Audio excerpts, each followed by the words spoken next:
What's good, Modern Retro Show fam?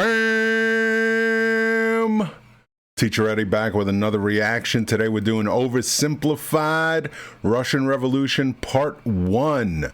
So before we get into it, just a quick note. I have had issues with every single oversimplified reaction I've done, but you guys keep requesting them, so I'm trying to do them. So you'll notice that I do have to mask the video.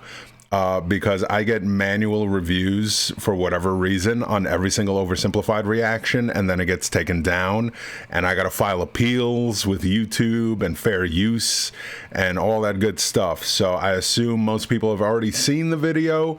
So again, I apologize for having to mask it, but it is what it is, because otherwise I can't put up the video because it gets blocked worldwide for whatever reason. I know a lot of history teachers do reactions to these, but I don't know, for some reason somebody over there at Oversimplified, or whoever their copyright holder is, has an issue with me, I guess, because usually 99.9% of the time it's just an automatic YouTube copyright, but this one is a manual one, means somebody YouTube has no issue with it, but somebody at Oversimplified, or again the copyright holder, reviews my videos and is like, yeah, we don't want this up. It is what it is. But either case, also Russian Revolution, it has been a minute since I've taught the Russian Revolution, but I'm going to do my best. So without further ado, let's get into it. Oversimplified Russian Revolution Part 1. It's the 1800s, an exciting time to be alive. Why don't you get out there and explore the world? Gee whiz, Mom, thanks. This place is amazing. Where am I? Why, you're in France, my boy. Here we come up with wacky new ways of running a country. Liberty, equality, fraternity. Whoa, welcome to the United Kingdom. Here we invented the train. Oh, aboard! Holy smokes! You're in a German factory, my friend. Here we harness fire and coal to create all these sexy lederhosen. This is incredible! I can't wait to see where I'll end up next. Where am I? You're in Russia. Have I gone back in time? No, this is just how it is. Yeah, that's true. So while the rest of the world was industrializing and making great leaps and bounds, I mean, the amount of progress that was made in the 20th century compared to all the centuries before it is absolutely astronomical, except for a few places in the world, and one of them was Russia. And one of the issues was the Romanovs. The Romanovs were the monarchy of the Russian Union, so to speak, which owned probably the most vast amount of land on the planet Earth. And unfortunately, they were just more interested in themselves rather than their country folk. And serfdom was still a thing, even though most of the rest of the world, or at least the, advanced places in the world, like Europe, like America, had gone away from things like serfdom. That was still a big practice in Russia. And again, it was something that was going to hold Russia back and was going to be the part of the eventual fall of the Romanov dynasty. And basically the last ruling dynasty and monarchy in Russia was going to be the Romanovs, and Tsar Nicholas II was going to be probably the worst. Tsar Nicholas II would be basically the equivalent of Nero. He played instead of playing the fiddle, he was playing with his fiddle and dancing, partying, drinking. Pretty much Van Wilder as a monarch. That's what Tsar Nicholas II was. Are you a farmer? Worse. Technically, my landlord owns me, which makes me a serf.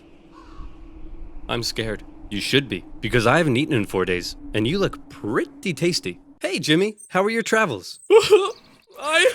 That's, it's funny, but at the same time, especially later on, during the great famines during World War II, unfortunately, cannibalism was a thing.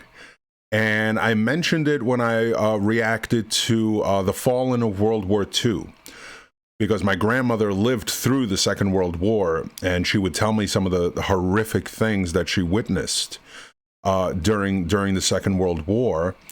And through scholarly studies and primary sources, it wasn't widespread, but it was unfortunately an issue, which was cannibalism through absolute need. Not any desire or any sociopathic or psychopathic tendencies, but that's how terrible the famines were, that people did resort to cannibalism. Hate you! Russia in the 19th century. Yeah, as you can see, so I know it's hard to see in this video, but Russia did have, a vast amount of land, which was first spearheaded by Ivan the Terrible, or as Russians call him, Ivan Grozny. And Ivan the Terrible really was the first, Tsar or Tsar of Russia, who expanded Russia eastward and the Great Kingdom all the way to Siberia. Feudal, underdeveloped, and stuck in the past. While the rest of Europe had been modernizing and improving their citizens' lives, Russia's rulers were taking a different approach. My lord, we're falling behind the rest of Europe. It's time to industrialize, give the people rights, and share your power. Russian czars had no time for pathetic ideas like liberty and modernization because they were too busy having the time of their lives, while the serfs were breaking their backs. Yes, they were. I mean, they were all about lavish parties, orgies, indulgences, everything you can think of as far as a stereotypical monarch. They had no care or whatsoever for industrialization. Who has time for that? We need champagne toasts and caviar and orgies and all the things of this nature. Drip me with gold drippings and lick it off my body. Oh, people are starving? Oh, people are starving. Oh, too bad for them. Sucks to be them. They should have been born into monarchy. Backs in the fields. The czars held all the power, and they didn't have to listen to anyone. Want to run the country like a backwards feudal kingdom while the rest of Europe outpaces you militarily and economically? Go right ahead. Want to keep the people uneducated so they don't get any ideas? There's no one to stop you. Want to keep exporting grain even when there's a massive famine causing hundreds of thousands to die? That is your God-given right. Yeah, the Russian famine of the early 1890s was, again, just absolutely terrible, but not as bad as, the famine during World War II, but there were sporadic, much like, in the United States, the stock market crash of 1929 wasn't the first, big stock market crash. There were crashes pretty much every 20, 30 years that were happening. It's just the market crash of 29 was the worst one of them all. And this is, again, slowly building up. You get great famines in the 19th century, but then in the 20th century, those famines become absolutely amplified to, again, catastrophic levels. While all of this was great for the Tsar, if you were literally anybody else, it probably sucked because Russia was falling behind. If they were to keep up with Europe, they'd need a strong ruler with some big ideas. Oh look, here comes one now. Hey everyone, it's me, Tsar Alexander II, and I've got some big news. I'm releasing you all from your serfdom. You're all free. But... Yes! Yep, I'm the best. Oh, there is one thing though. I spoke to your local lords and they weren't happy about losing all their free labor. So as a compromise, you're all gonna have to pay them back a near impossible amount of money for the next 49 years. Expect your lives to barely change. Yeah, so that was the issue with Alexander. Is he came in with these great ideas, but unfortunately he had no plan whatsoever, or the execution of it was, again, favoring the noble class. So yeah, we're going to make these changes, but... Big but. And it's similar to what happened, again, during the Great Depression in the United States, especially during the Dust Bowl era. You had these people who had been working lands for decades and decades and decades for their masters, so to speak, whether it was financial institutions who owned the land or, again, private citizens who owned the land. They were basically just renting their land from a bank. and the banks would then come in and foreclose on the properties, and you had spent your entire life and several generations before you in building this land and growing the land and farming the land and doing everything, but at the end of the day you didn't own anything, and they couldn't eke out a living because all the money they had to constantly be paying to the bank who held a note on the property. And, a great depiction of this, if you're ever interested in, is in a book like The Grapes of Wrath, or even the movie with Henry Fonda. You really get an idea of what it was like to be in that position at the time. And it was the same thing that was happening in Russia. Is they came out with this great, notion of, look, we're abolishing all this stuff, but we really don't know how to execute this properly without pissing off the noble class. So you're going to be paying them for the next 50 years an ungodly amount of money to basically still be renting. So nothing really changed for the poor people. And again, keeping things ass backwards, they also, the Tsar, and it continues after Alexander, all the way up to Nicholas II, who's going to be the final Tsar of Russia, is they did nothing to improve their military might.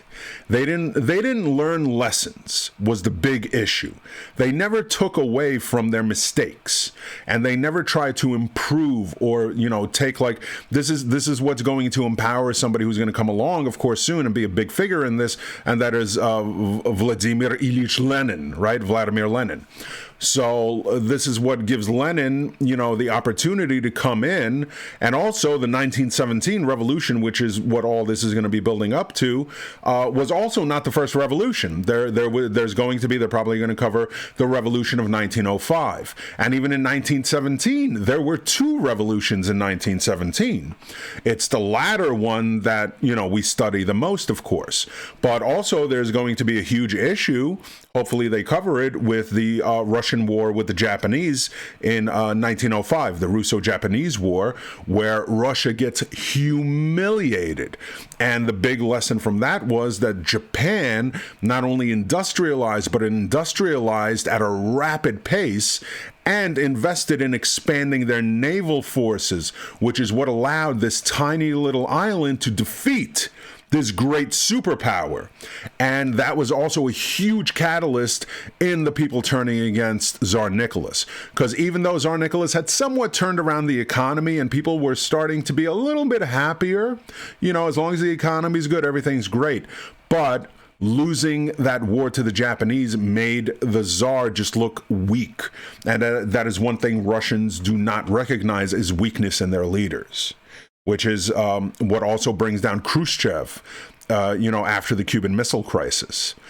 Basically, a lot of Russians felt that he ceded to Kennedy, and that brought down his respect factor big time. Okay, bye.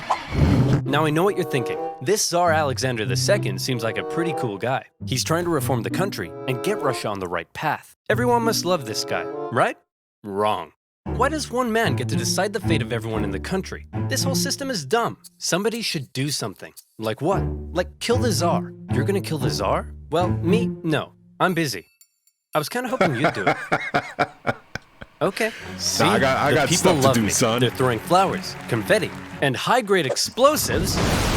True story. Okay, Nicholas, your grandfather has a mild case of being blown up by a terrorist, and he's not looking too hot. So we're gonna go say our goodbyes. Well, okay? No, it'll be too scary for him. That is such a great way to put it. He's got a mild case of being blown up by terrorists. Okay, Nicholas, your grandfather has a mild case of being blown up by a terrorist, and This is why I love Oversimplified. They're so amazing. Man, just stop hating on me, please. I'm trying to spread the good word here. he's not looking too hot. So we're gonna go say our goodbyes, okay? No, it'll be too scary for him. Nonsense, it won't be scary at all. We're just gonna say a quick goodbye. Ready? Boy, look at me. The people did this to me. And one day, they'll do it to you! See? True, exactly. Nicholas is going to meet a much worse fate than Alexander. Wasn't scary at all. So Alexander II was dead, but luckily, they had another Alexander lying around, Alexander III. And he felt his dad's reforms had weakened the Tsar's authority. Russia was mad. Yeah, Alexander III, a correlation to make for, Americans would be, all the progress that Abraham Lincoln makes, and then you get Andrew Johnson right after Lincoln gets assassinated. And it seemed like Andrew Johnson was probably, arguably, I would say, the worst president we ever had. There's arguments to be made for others, but in my opinion, Andrew Johnson was by far the worst man at the worst time, because he comes in after all of the hard work, all of the blood, the toil, everything the Civil War took out of this country, the emancipation, and all the great works that Lincoln had, fought for. Andrew Johnson comes in and then sets everything back for decades and decades and decades. And that's what Alexander III did. Massive, and as a result, had many ethnic minorities. Non-Russians? More interested in their own cultural heritage than in loving me? Isn't it great? So much beautiful culture and diversity in our... Yeah, on the map there, I know it's hard to see, but you have Ukrainians, Kazakhs. So there's a reason why a lot of these countries still speak Russian to this day. And that's because Alexander III basically beat it into those countries, that they needed to be, quote unquote, more Russian. And that's why you still have people to this day from Kazakhstan, Ukraine, which is where my family came from, Ukraine. Моя семья приехала с Украины, с Одессы. They came from Odessa, and they speak their, dialect style of Russian, but it's still understandable to anyone who speaks Russian, whether you're from Kazakhstan or Ukraine or whatever. So even I was born here, but I still speak Russian. Great nation. Alexander thought all these minorities should be a little more Russian, and thereby loyal to him. So he repressed religious minorities. He repressed non-Russians. He introduced the Okhrana, a secret police force that repressed anybody who thought having a czar was dumb. If Alexander... how did he pronounce it? Hold on.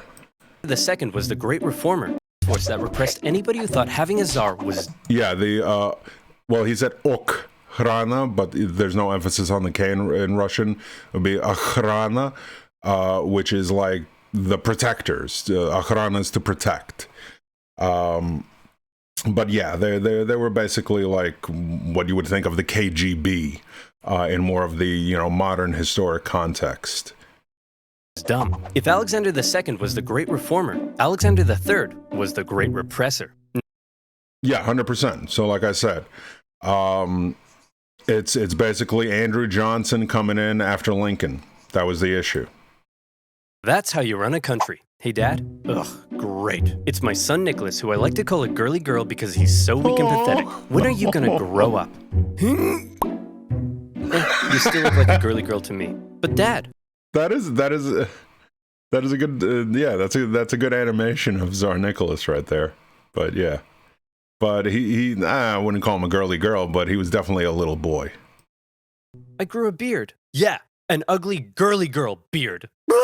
If Nicholas was to one day be Tsar, he needed his dad to teach him how to run the country. But his dad instead suggested that Nicholas go somewhere else. So Nicholas went to Japan, got an edgy dragon tattoo, had his head sliced off by a policeman, and then came home. Now will you teach me how to... I don't know about him having his head sliced off.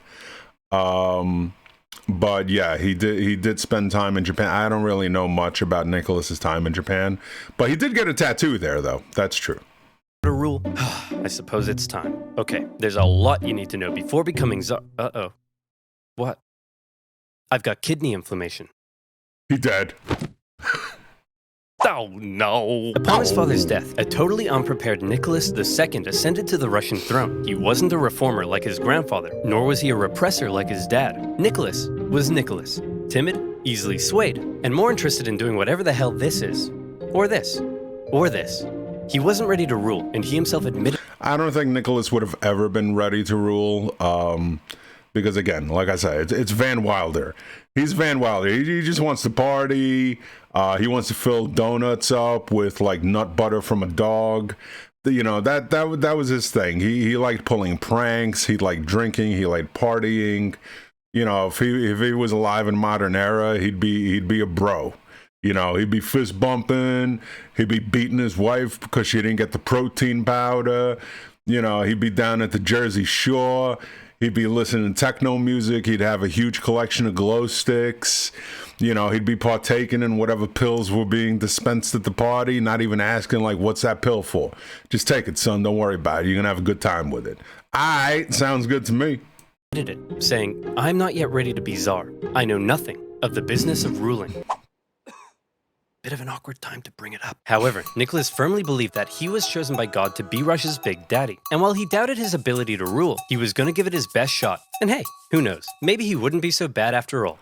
To get things off to a good start, Nicholas promised free pretzels and beer to a huge crowd in Moscow to celebrate his coronation. So enticing a proposition to starving peasants that the ensuing stampede left nearly 1,500 people dead. Yep. What the hell happened? We're not sure, but you're scheduled to go party with the French at 8 o'clock. Shouldn't I stay here out of respect for the people? When have Russian czars ever respected the people? Nicholas's decision to go party with the French immediately tarnished his image. Some were calling him Nicholas the Bloody. The czars had been partying hard at the expense of the people for long enough.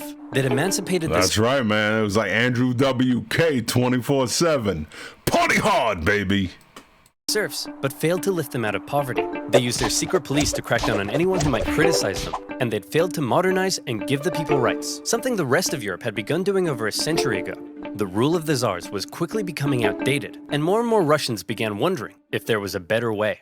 For many, the solution was simple. Just look to the West. Republics, democracies, and constitutional monarchies galore. But a small growing group rejected that for an even better idea, a little something they called communism. Take Vladimir Lenin, an intelligent member of Russia's middle class, and also a massive ill-tempered jerk. If you disagreed with him about anything, he wasn't afraid to call you out. You fat-headed, simple-minded, vapid, cockeyed imbecile! Tenderheart Bear is a far superior Care Bear to Bedtime Bear. You know what? I can't disagree with that, man. Care Bear, yeah, I don't see the flaw in that logic, but yeah, Lenin came from a very well-educated background, a very well-educated family.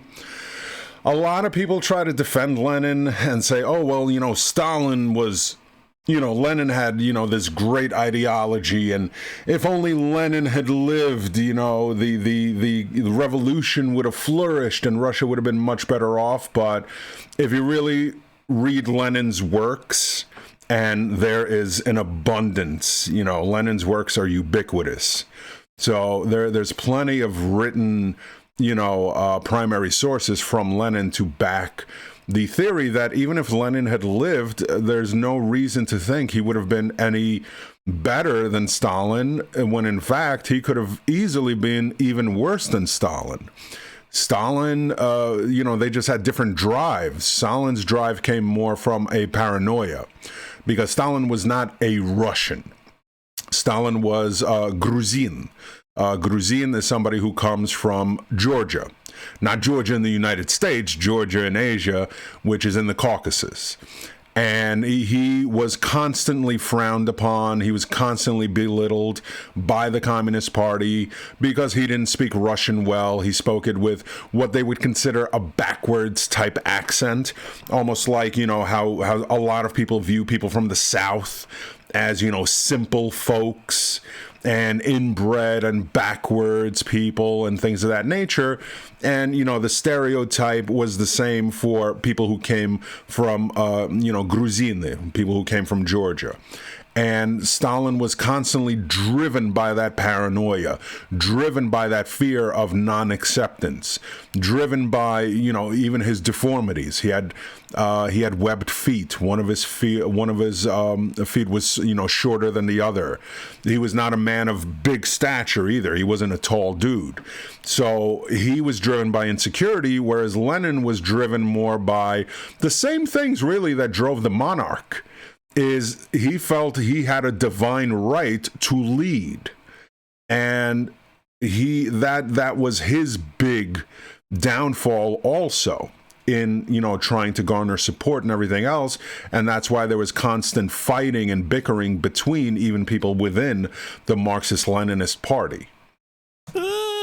And he was no stranger to political unrest either. His older brother was executed for plotting to kill the Tsar, and Lenin himself was expelled from university for participating in a student protest. But how did Lenin go from being a middle-class nerd to the arbiter of socialist divinity? Well, to tell that story, we first need to go back a few decades to when a man named Karl Marx wrote a manifesto explaining how capitalism is a system whereby the stinky bourgeoisie oppressed and exploited the working masses, and that only through class warfare could the workers rise up and instate a communist utopia. Now go back forward a few decades to Lenin reading that manifesto and loving it. But publicly admitting you loved Marx and not Russia's big daddy would get you the cruelest punishment imaginable: exile to Siberia. Enjoy exile, where you'll live with your wife, chill around town, and secretly write socialist newspapers. Hey, that doesn't sound so bad. And your mother-in-law is going to live with you. Yeah, so Lenin does get exiled, which, looking back upon it, was, again, a huge mistake by the Tsar and, again, the ruling class, especially since executing people was not an uncommon practice at the time. But they feared in executing Lenin would make him a martyr for further, revolutionist thinking.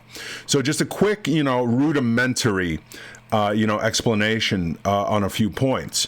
So a lot of people confuse socialism and communism as being the same things, which it is absolutely not.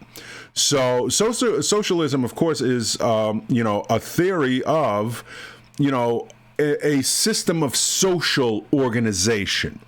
So it's basically where the ownership or control of what Marx called the means of production, right? So we're talking about industrial era. So we're talking about factories, anything that produces goods, textiles, things of this nature, the distribution and the capital of it as well. So we're talking about the land and everything else should be owned by the community as a whole, right? The workers, because it's the workers who are actually producing. So why should these people who own the land, who don't actually produce anything, be the ones who make all the riches? That's why it's, the famous quote, "Workers of the world unite." And in Marxist theory, the stage that followed would be communism. So communism was the goal of overall socialist ideology. So we have forms of socialism that work in democracy, social security, right? So socialism, again, is a social theory, whereas communism is how that society will be ruled. And unfortunately, with China and Russia, they make communism fit their mold. And that's why communism then becomes kind of the black sheep of socialist theory, because people like Lenin come along and they add upon Marxist ideology. So, and then that's what Mao Zedong does, and, all these other communist leaders.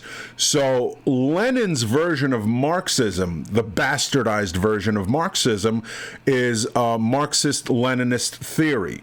And Lenin believed that there has to be a vanguard class of people. And it's not dissimilar to the Founding Fathers' ideology. The Founding Fathers felt, yes, there should be democracy, but not direct democracy, instead representative democracy, where the people vest their belief and give power to an upper class of people, in this case the Founding Fathers, to entrust them to vanguard, their, ideology, and be the ones who actually do all the work, who are basically the rulers, right? And that was Lenin's idea, that yes, communism is for the people and all the people should share, but all the people, working directly and making decisions, that's not good for us. So we're going to create this vanguard party, and that's Lenin's main contribution to Marxist theory, is the creation of basically a dictator role in the form of the socialist, construct.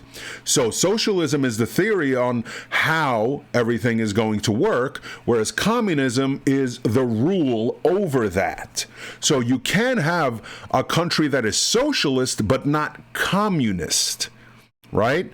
So, communist authority is socialist, but socialist ideology does not have to be communistic.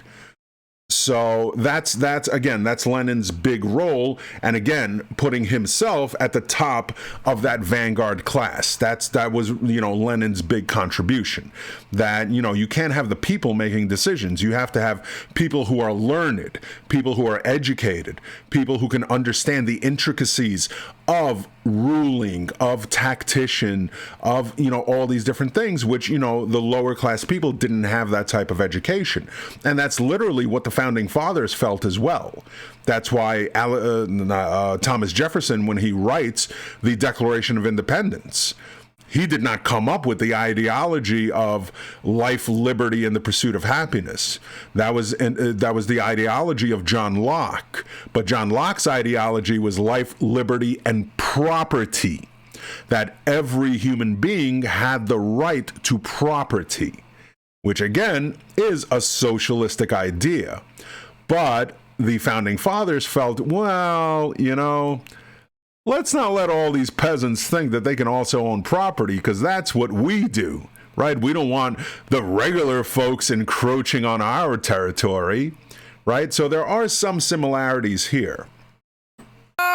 Once Lenin finished his stint in Siberia, he left Russia for Europe, where he was free to hang out with other Russian Marxists and talk about how great communism was.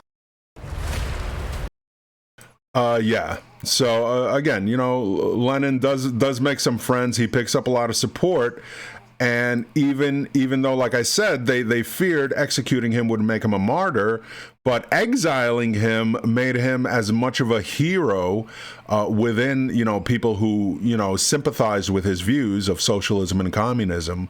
So that also backfires big time as well. You might hear the word communism and think of this. But that's not how intellectuals living under a tough czarist regime saw it. To them, communism promised a land where all were equal, where workers weren't exploited, and even people like you could get a girlfriend. So Lenin... Yeah, it's what they refer to as the utopian society.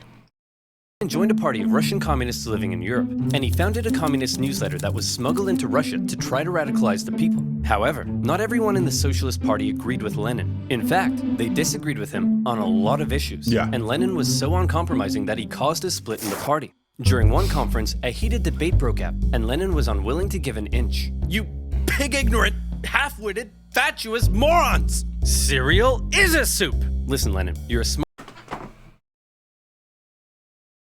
Cereal is a soup.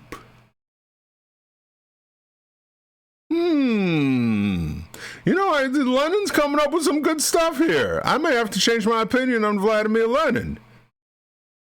Smart guy, but you have no idea what you're talking about. We're out of here. All in favor of cereal being a soup? Hey, would you look at that? We're in the majority. So Lenin set up his own faction within the party he called the majority, or Bolshevik if you're speaking Russian. And the other faction became known as the minority, or Menshevik. And oddly, the majority were... Yeah, so Bolshevik, so to say big, or in this case majority, comes from the word большой. So like if you see a bigger, смотри какой большой, look at that big boy over there. Большой мальчик. Hey, you want that supersized? Yeah, give me that большой. The next time you go, you want to show off that Russian, be like, yo, McDonald's, give me the большой fries, please. And minority, Menshevik, so that's from the word меньше. Меньше means, less. Like, you want that large fries? Nah, дай мне меньше. It's too much for me. Often in the minority, and the minority in the majority. The Mensheviks were less radical, whereas Lenin wanted the Bolsheviks to be loyal to him and his uncompromising ideas. And if you weren't loyal, well then you're gonna get a big brain beatdown. Mensheviks worried that Lenin's attitude could lead to a one-man dictatorship. But come on, does this guy look like a dictator to you? Yes. For now, Lenin remained in Europe, writing his socialist newspaper and impatiently awaiting an opportunity to overthrow the Tsar and bring communist utopia to Russia. Cool. A free hat. Who the heck are you? I'm definitely not a Russian secret police officer spying on Marxists. Oh crap, I don't want secret police watching me. Then you, my friend, should use NordVPN. Do you like having your identity stolen?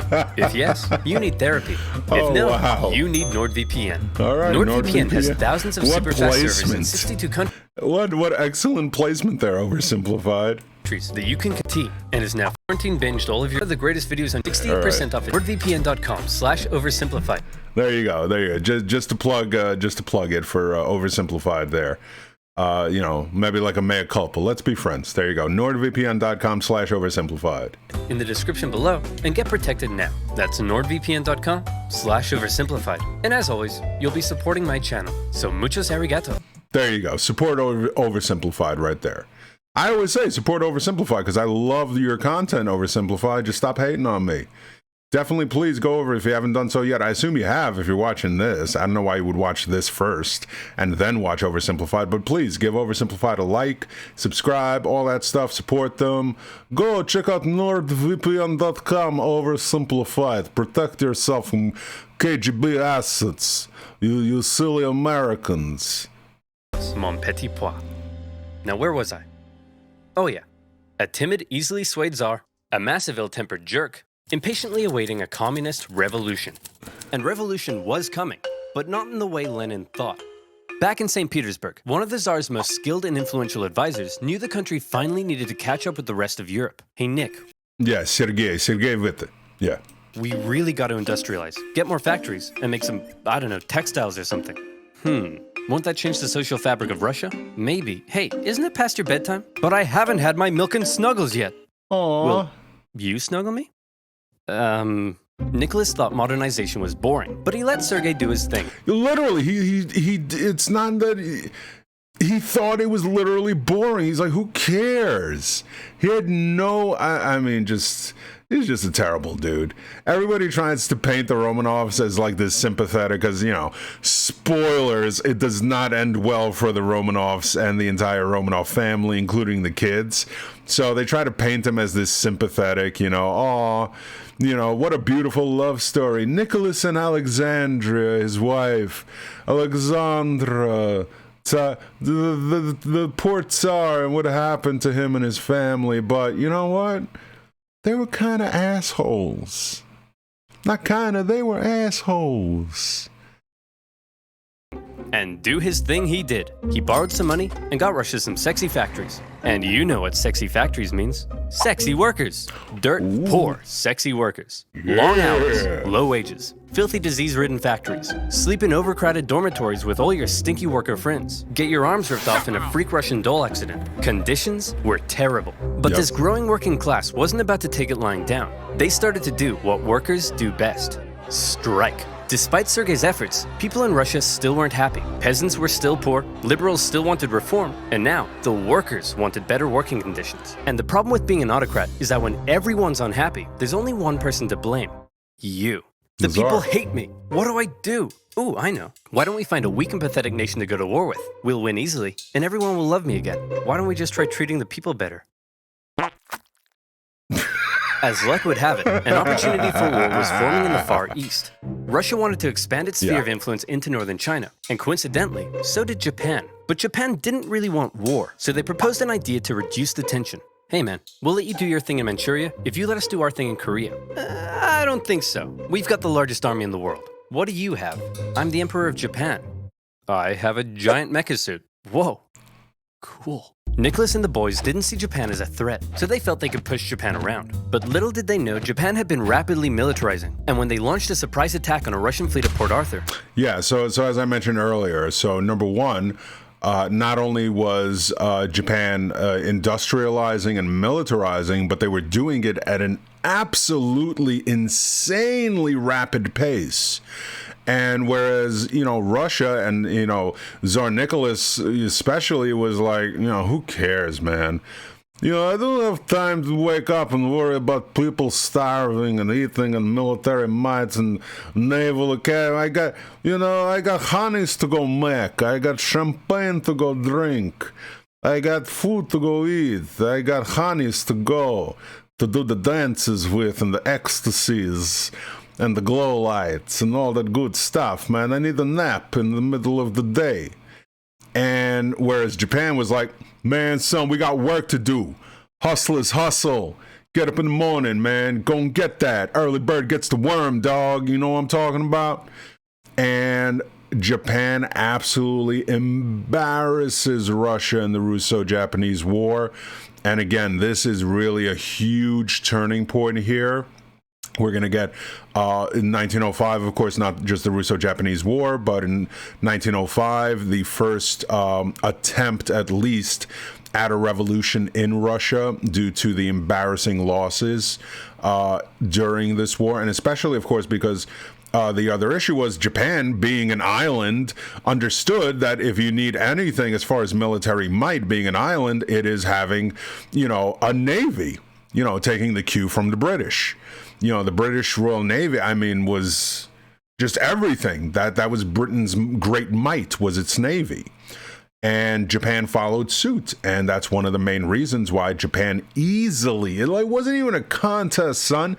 It was like Tyson Spinks. It was 91 seconds. And that entire 91 seconds, it wasn't even a thought that Spinks was going to beat Tyson. It was only a matter of, oh my God, that was just an embarrassment. Although in this case, I guess a better scenario would be Tyson versus Buster Douglas, because it was a huge upset. Everyone was shocked. Nicholas hoped it was an opportunity to win a quick war and regain the support of the people. Nobody seriously thought a puny Asian country could defeat a European superpower, and the Russian people were filled with patriotic spunk. Hey everyone, we're at war with Japan! Hey everyone, we're losing the war.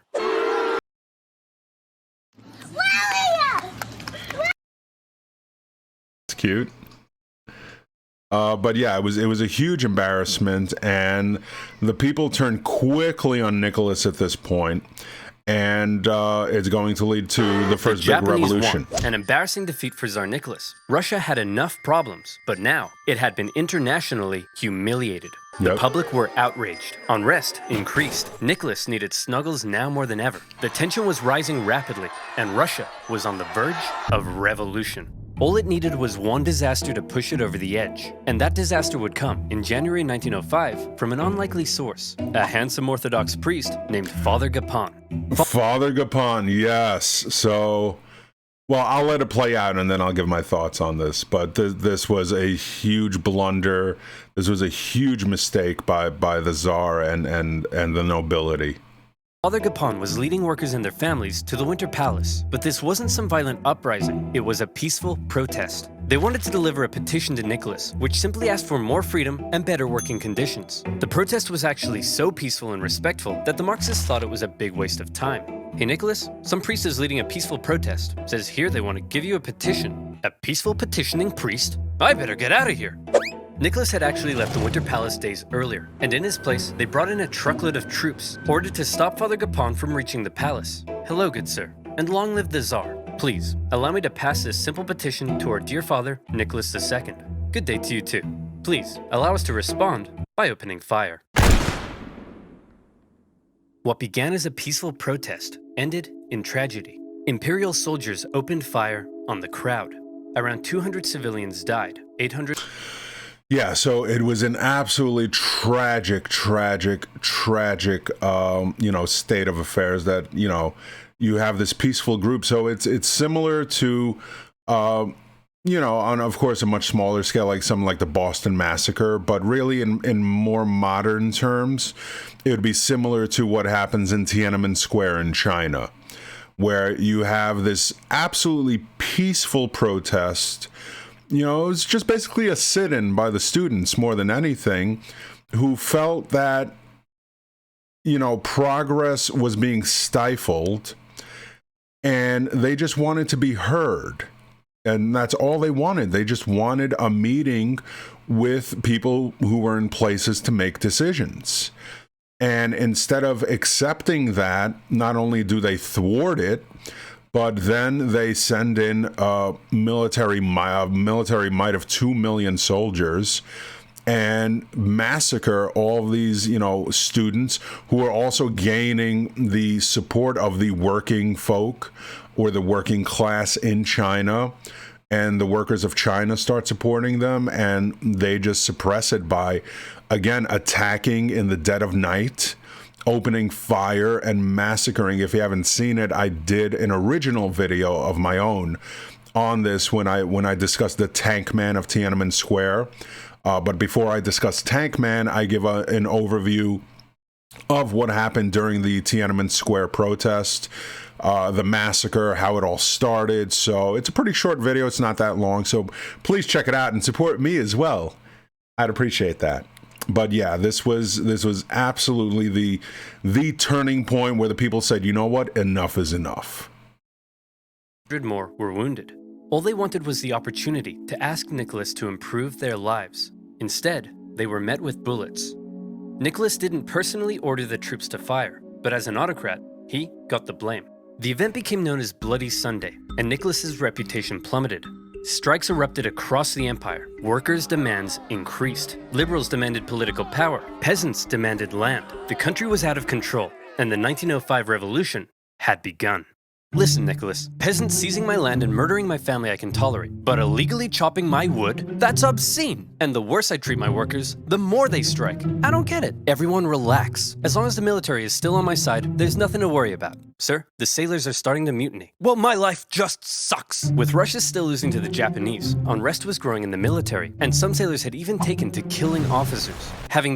Yeah, and that was unfortunately for Tsar Nicholas, was the fallout from the embarrassment of the losses that they were taking and the eventual overall loss of the Russo-Japanese War, that the military was turning against him as well, because they were like, it's at the end of the day, like the complaints, soldiers had during, even the Iraq war, that you say support the troops, love the troops, but words are words, but how about actually supporting the troops? And supporting the troops during the time of war by providing the necessary equipment and everything else and the basic necessities, but also taking care of the troops when they get home, which is unfortunately something America and a lot of countries in the world do not do well. It's all about support the troops, we love the troops, but then when it comes to actually supporting the troops, it's all just words. And that was the sentiment in Russia at the time, but also couple that with the embarrassment that they were facing as being the laughing stock of the world now, the military was definitely not on Nicholas's side. The people against you was bad enough, but if the military joined in, it would be game over. To make matters worse, in October, workers and Marxists, including one Leon Trotsky, began setting up local elected councils called Soviets that coordinated strikes and supplied the workers. Sergei could see the writing on the wall. Things were going south fast, and he needed a big idea to save the Tsar. And luckily, he had just that. You see, all these angry people from different parts of society weren't really working together, meaning there was a weakness to exploit. Sergei wrote a manifesto that would give the liberals an elected assembly called the Duma. It took some convincing, but eventually, Nicholas agreed to share power and have his laws approved by an elected assembly. Hey, liberals, here's your... So, I mean, basically, it's like our Congress. It's like a version of Congress, where the president, doesn't make the laws. Congress and the Senate make the laws, and the president can sign off on them or can veto them. Then it goes back to the Congress, back to the Senate, and they can still override the president. The only difference was the Duma really didn't have much power.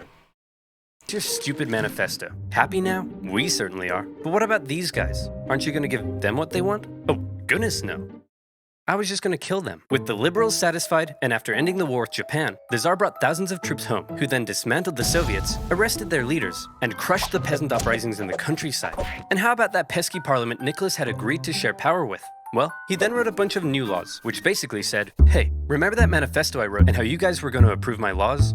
Slight change of plan. Actually, I'm going to do whatever the hell I want, and you guys are going to shut up. What? The people won't stand for this. People? What people? You know, this is why people don't like you. And just like that, Nicholas had survived the 1905 revolution. But wait, a revolution? In Russia? Where was Lenin?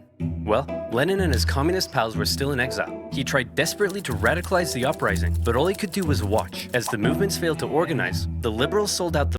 Yeah, so this is the lack of organization was, again, this Lenin is going to do what Russia as a whole with the ruling class did not do. Lenin is going to use this failed revolution as a learning curve for the eventual revolutions in 1917. And, is going to do exactly what Russia didn't do, which is learn from your mistakes. And instead of just ignoring it and saying, who cares? Lenin is going to use this to, a little over a decade later. The only thing that stifles it not happening later is, of course, the buildup and eventual world war that is going to come. The poor, and the Tsar outplayed the people. Furious. And again, also the vanguard role, the vanguard party, right? The fact that, he's going to blame the 1905 revolution on many things, but one of those things is going to be the lack of organization and also the need for, what we discussed before with the vanguard role and the vanguard party. He believed Russia had missed a great chance for a real revolution. From now on, he felt the only way left was an armed revolution by the workers. Watching the events of 1905 unfold, Lenin learned a lot. The Tsar, however, would prove to have learned nothing. After the 1905 revolution had failed, the Tsar's new top man was Pyotr Stolypin, and he had big ideas to prevent any more chaos. Step 1, reform agriculture. This'll make the peasants love you. And step 2, we'll kill anyone who doesn't. To discourage any more revolutionary ideas, Stolypin began to crack down even harder on the Tsar's opponents, and thousands were sentenced to death. The noose even earned itself a new nickname, Stolypin's necktie. Yeah. I don't get it. That's true. Oh, I see, because it goes around my neck. That's so funny. But despite the oppression, many positive reforms were also being made, and the Russian economy even began to improve. This was a problem. Second favorite historical mustache, Joseph Stalin. Lenin and Stalin met at a communist convention in Finland, and Lenin liked Stalin because he was a real go-getter and was great at fundraising for the Bolsheviks. Yeah, Lenin's going to regret that one a little bit later on. But yes, Stalin was more viewed as a man of the people than Lenin ever was. And even to this day, because I've done a few reactions that include, Russian history, including this one, I'm pretty sure I always get a little bit of backlash from the Russian people. Of course, mainly the older generation who still revere and love and defend Stalin to this day. Because Stalin did what Lenin couldn't do and the previous rule couldn't do, which was truly industrialize the Soviet Union and make it a superpower. It just, unfortunately, he did it at the cost of many millions and millions and millions of lives. But people to this day in Russia still absolutely revere and love Stalin. Because he did industrialize Russia. He made Russia a superpower, and he did take Russia out of the Dark Ages and did what nobody before him could do. And he was always viewed as one of those, how you sometimes hear the excuse of, why would you vote for this politician? Well, he seems really relatable. Somebody I like to have a beer with. Really? Is that how you choose your doctors too? Because he's a really cool dude you want to have a beer with? But that's what Stalin was. He was seen as a man of the people. He was also seen as an outsider, which, recent elections prove that people love those outsiders because, again, he wasn't Russian. He was Gruzian. He was from Georgia. And again, he was viewed as a man of the people. People felt very relatable to him. Almost like, a cool uncle, so to speak. And he was good at raising money for the party, absolutely. But he was also good at being very charismatic and getting people on his side of things. And that's eventually something that Lenin is going to see, and Lenin is going to regret bringing Stalin into the party. Bolsheviks. And by fundraising, I mean kidnapping, robbing, extorting, bribing, ransoming, assassinating, prison breaking, stealing, bank raiding, executioning, and stealing again. Hey Stalin, the Mensheviks aren't so hot in all this stealing, but we still need money. So the next time you do a big heist, just do it quietly. Okay, quietly. Got it. If this isn't quiet, I don't know what is. Stalin's wacky antics eventually got him exiled to Siberia, but he had That's a great way to put it. Stalin and his wacky antics. It'd be a great Saturday morning cartoon. The Adventures of Stalin and his wacky band of brothers. established himself as a big bulls Bolshevik. However, no amount of Bolshevik bulls could stop what was happening. The Russian... Hey, look at this. But yeah, like I said, I mean, Stalin was definitely viewed as a man of the people, whereas Lenin was more viewed like, you know, a man unto himself. economy was making a recovery. For the Tsar, things were looking up. This is great. All Nicholas has to do is sit back and not mess anything up. Hey everyone, big news. I'd like to introduce you to my new best friend. He's a crazy, drunken, beardy, horny, scandal-ridden man. Oh boy, Grigory Rasputin, the mad monk himself. Yeah, this was unfortunately the big scandal that really just tipped the scales outside of Nicholas and his wife's favor. But he was much closer to the wife than he was to Nicholas. Magic wizard man, and he smells like a goat. We're screwed. Rasputin, a dirt poor peasant from dirt poor nowhere. But unlike all the other dirt poor peasants, Rasputin had holy healing powers. And when this holy mystic wandered into St. Petersburg, people began to notice. He quickly became famous, and word of this mystery... Yeah, so if anything, I don't know about the holy healing powers, but he did have some holy charisma and some holy player moves, because he was a big hit with the ladies. There were also rumors about his Johnson being quite large and very formidable. And yeah, he was a very weird dude. And basically what happens is he shows up, the legend, so to speak, starts to grow that, there's this guy, Grigory Rasputin, and he can heal people and all that stuff. And the Tsar's wife, Alexandra, hears of it, and they have a son who suffers from hemophilia, which means that his blood doesn't clot properly. So even like a small scratch can turn into a catastrophic situation because the blood just continues to flow. It doesn't clot. And so it's, again, really more Alexandra than Nicholas that brings Rasputin into the fold. And Rasputin does cure their child. But a lot of people, there's a lot of theories out there, which I don't want to get into right now. But the main theory more was with, hemophiliacs, stress is a huge factor in, blood clotting ability, because the more your body's under stress, the more, you're releasing various, hormones and everything else. So, and also certain medications that he was given were believed to actually exacerbate his condition. And Rasputin basically gets rid of most of these medications that he was taking because he was taking a lot of blood thinners, apparently. So, again, it's debatable if he actually cured him or not. But besides that, he does get better.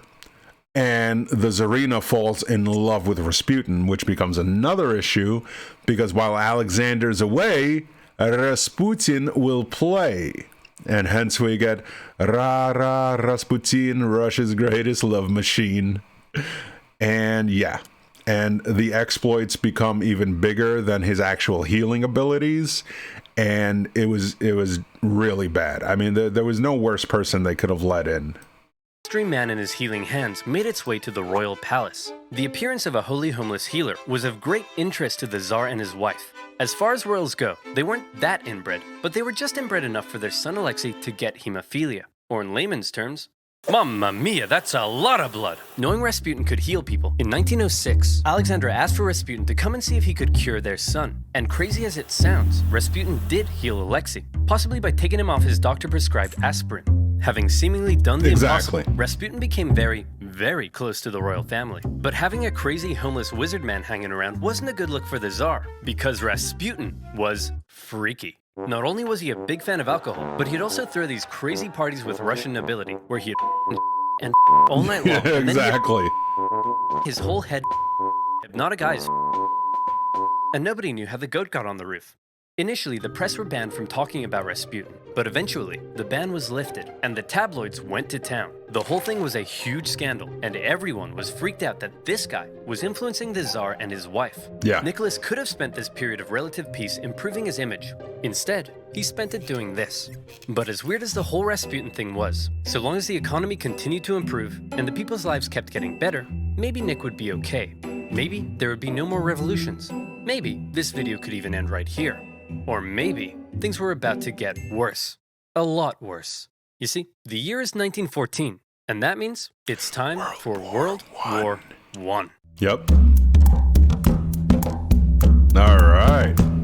So we're going to get into part 2. I hope you guys enjoyed this. Like I said, it's been a hot minute since I've taught and studied the Russian Revolution, but I hope I was able to add a little bit here and there to quench that historic curiosity y'all have when you watch these. And I had a lot of fun. Like I said, I love Oversimplified. I just, I'm sad I have to like overlay the video and stuff. But again, I explained why I have to do that. But anyway, really hope you enjoyed this. I, of course, love doing this because history is my jam. That is my concentration. If you're new to the channel, yes, I'm actually a teacher. I get that question a lot. Wait, you're an actual teacher? And yes, and I teach history. History is my concentration point. So again, loved it. And of course, speaking of love, I'm going to shout out the Patreons, and I will see y'all next time, fam. And as always, we're shouting out our Patreons who keep the things running here, starting with the Chancellors, Biker Dude, Wouter, Chris, Jumpin' with E, Phoenix, the Principals, James R, Spacey Doodle, Elena G, Ulrike, Nick, Lauren, Clement, Vijandra, Monica Kadi, Alan, Chad, Alex, Baba Mama, Aaron Shepard, Big J, Jobina, Christopher, Dallas Eager, Freeman, Nathan, Rasmus, a Viking Nerd, and Kevin G. I've been Teacher Ready, and I'll see you next time.